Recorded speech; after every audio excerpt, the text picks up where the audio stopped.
पाथरूड चौक येथील कारवाई विरोधात युवा भीमसेनेचे आंदोलन तीव्र होत असून सोलापूर महानगरपालिकेच्या आवारात आंदोलनादरम्यान आत्मदहनाचा प्रयत्न झाल्याने एकच खळबळ उडाली। युवा भीमसेनेचे संस्थापक अध्यक्ष महेश डोलारे यांनी पीडितांसह अंगावर डिझेल ओतून आत्मदहनाचा प्रयत्न केला। मात्र घटनास्थळी उपस्थित पोलिसांनी तात्काळ हस्तक्षेप करत आंदोलकांना रोखले आणि संभाव्य अनर्थ टळला। या घटनेमुळे काही काळ महानगरपालिका परिसरात तणावाचे वातावरण निर्माण झाले होते।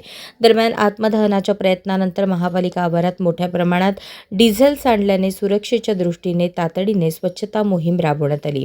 महापालिकेचे कर्मचारी आणि अग्निशमक दलाच्या जवानांनी पाणी व डिटर्जंटचा वापर करून संपूर्ण परिसर स्वच्छ केला।